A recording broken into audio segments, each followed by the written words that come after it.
Olá pessoal, eu sou o Pastor Alan, esse é mais um vídeo da série A Bíblia Explicada. Hoje nós vamos ver o Salmo 25. Vamos para o estudo?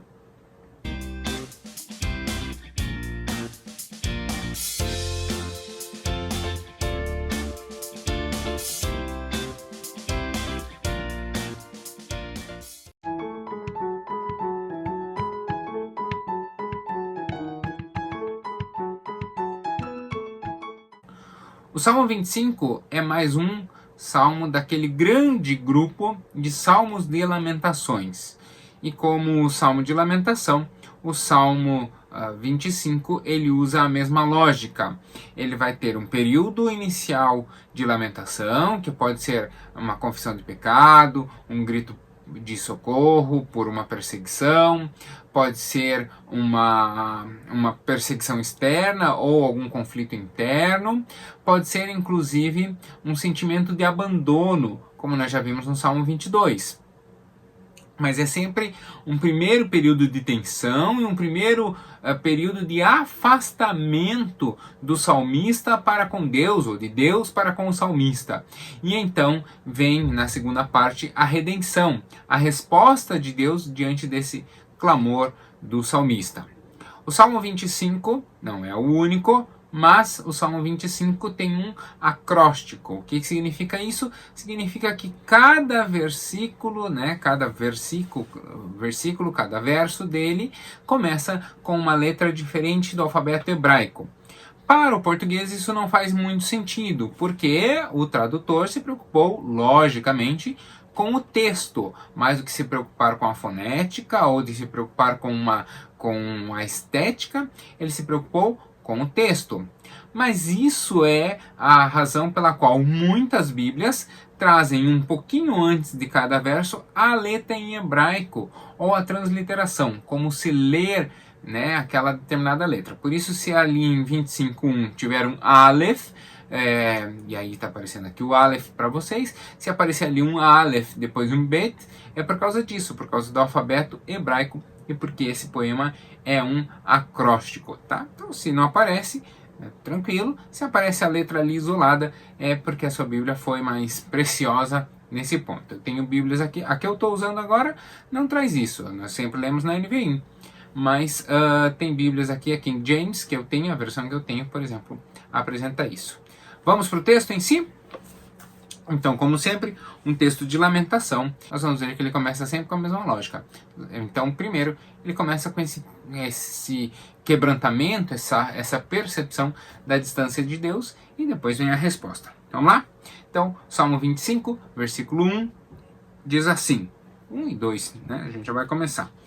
A ti, Senhor, elevo minha alma, em ti confio, ó meu Deus, não me deixes que eu seja humilhado, nem que os meus inimigos triunfem sobre mim. Pesado, né? E aí o 3 ainda diz assim, nenhum dos que esperam em ti ficará decepcionado. Decepcionados ficarão aqueles que, sem motivo, agem traiçoeiramente. Então veja, ele está dizendo de elevar a alma. Então, achegar-se a Deus é elevar a alma até o céu. Então ele está dizendo que ele precisa achegar-se a Deus para que a sua oração seja ouvida. E aí ele então clama por depositar a sua confiança em Deus. Justamente por isso que ele fala, em ti eu confio. Por quê? Porque ele está passando por um processo de humilhação, está passando por um processo de perseguição. E uma perseguição aqui é um salmo davídico, é um salmo do rei, então é uma traição que está acontecendo dentro do próprio reino. É uma perseguição que ele está enfrentando dentro do próprio reino. Por isso que ele fala que ele, como rei, ele busca o Senhor para encontrar no Senhor a confiança e a justiça. E aí vem a questão da traição dentro do próprio reino. E aí ele então busca um meio, já porque como rei ele vai ter que interferir e exercer seu poder frente à própria nação. Quando a nação inimiga vai, destrói, mata, arrasa, é relativamente mais fácil enfrentar o inimigo de fora do que enfrentar o inimigo de dentro. Porque ali ele vai ter que punir gente do próprio reino que está traindo. E tem que deixar isso bem claro para todos, porque senão vão achar que o rei é mau e está fazendo mal para o próprio povo. Olha o desafio dele, né, diante de uma traição. Então ele tem consciência de que a sua atitude agora será contra o próprio povo, né, contra os traiçoeiros do próprio povo. E por isso, então, ele tem muito zelo nesse cuidado. E aí vem o verso 4, que diz assim: mostra-me, Senhor, os teus caminhos, ensina-me as tuas veredas. Verso 5.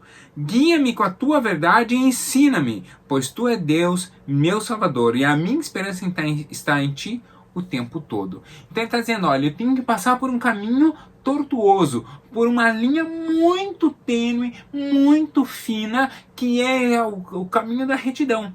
Que se eu extrapolo e dou uma punição mais pesada do que a devida, o povo pode ficar contra mim.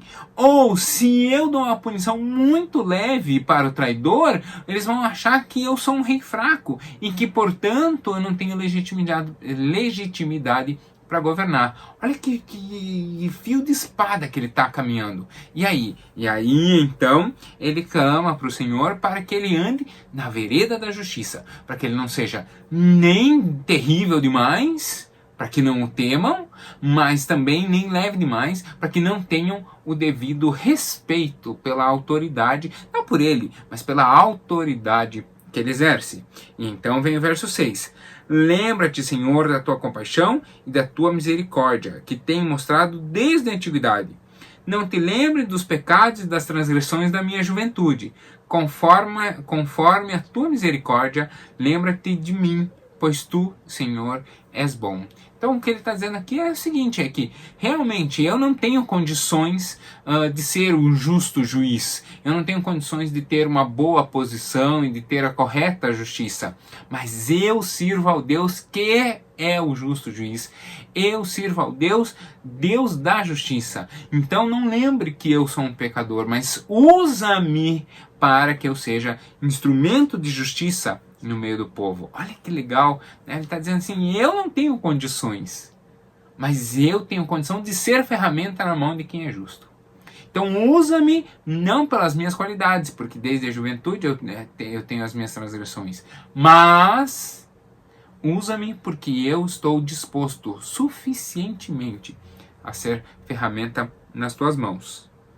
E aí ele vai falar que ele não é bom nem justo, que o verso 8 começa dizendo assim, bom e justo é o Senhor, por isso mostra o caminho para quem? Para mim, para você, por isso mostra o caminho aos pecadores. Caminho para quê? Para conduzir-nos a um determinado lugar. O verso 9 vai dizer para onde? Conduz os humildes na justiça e lhes ensina o caminho. Todos os caminhos do Senhor são amor e fidelidade para os que cumprem seus preceitos da sua aliança. Então veja, se você tem uma aliança com Deus, Deus vai mostrar o caminho pelo qual você deve andar. E a partir dali, desse caminho determinado, Deus então vai lhe conduzir com humildade nesse caminho na justiça. Com amor e com fidelidade. E o verso 11. Por amor ao teu nome, Senhor, perdoa o meu pecado, que é tão grande. Então ele se apresenta, olha, eu não tenho condições, eu sou um pecador, mas perdoe o meu pecado. Mas olha que interessante, né? Ele pede perdão do pecado dele para ele poder punir o pecado do outro. É curioso isso, né? Mas é uma questão aqui de justiça para com todo o reino e com toda a nação. E aí ele continua, verso 12. Quem é o homem que teme o Senhor? Ele o instruirá no caminho que deve seguir, né? É o Senhor que instruirá no caminho que deve seguir. E quem caminhar nesse caminho viverá em prosperidade, e os seus descendentes herdarão a terra. O Senhor, olha que precioso isso, o Senhor confia os seus segredos aos que o temem e os leva a conhecer a sua aliança. Então aquele que realmente abre o seu coração diante de Deus, aquele que realmente se coloca diante do Senhor, esse Deus abençoa e cuida dele. Deus efetivamente revela os seus próprios segredos. Imagina Deus achar em você um confessor dos seus desejos, né, dos seus segredos, dos seus sentimentos mais íntimos, é para esses que andam com justiça que Deus chega e troca uma ideia. E aí, olha só como é, olha só como tem sido a minha vida, ou como ele fala sobre Jó, né? Olha meu servo Jó, como é um homem justo e bom. Já pensou Deus chegar e dizer assim: olha como eu tenho uns planos legais para sua vida, olha aqui que legal que eu quero fazer na vida do seu irmão, olha aqui que legal que eu quero fazer na vida da sua família. Deus revelando assim para aqueles com quem ele observam a sua aliança. E aí a gente ainda tem o verso 15, então você veja, ele estava passando pelo turbilhão, agora ele começa a conhecer os segredos de Deus, a se chegar a Deus, aí ele já está estabelecendo o seu caminho de glória. Os meus olhos estão voltados para o Senhor, pois só Ele tira os meus pés da armadilha. Uma traição, né? Então, engendraram uma traição contra o rei e Deus o livrou. Por quê? Porque ele caminhou na vereda da justiça. Então, esse versículo vai responder ao anterior, né? Ele pediu para ser conduzido no caminho da justiça e agora Deus tirou o pé dele da armadilha, porque se ele se desvia tanto para a direita quanto para a esquerda, ele pisava na armadilha. Ele tinha que andar no fio da espada e ele conseguiu. Verso 16. Volta-te para mim e tem misericórdia de mim, pois eu estou só e aflito. Ele está abrindo o coração. Então, Deus ouve o seu clamor, porque ele está sozinho e aflito. As angústias do meu coração se multiplicaram. Liberta-me da minha aflição. Olha para a minha tribulação e para o meu sofrimento e perdoa os meus pecados. Então ele abre o coração dizendo: olha, me dói isso, aquilo, e perdoa os meus pecados. Veja como aumentaram os meus inimigos e que com fúria me odeiam. Guarda a minha vida e me livra.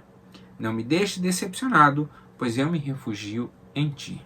Então ele está dizendo: estou sofrendo séria perseguição, meus inimigos têm aumentado, mas eu estou me entregando plenamente ao Senhor. Se for para cair, eu caio confiando plenamente no Senhor. E aí o Senhor é o Deus que não deixa a gente cair. Então minha confiança está no Senhor. Cuida de mim.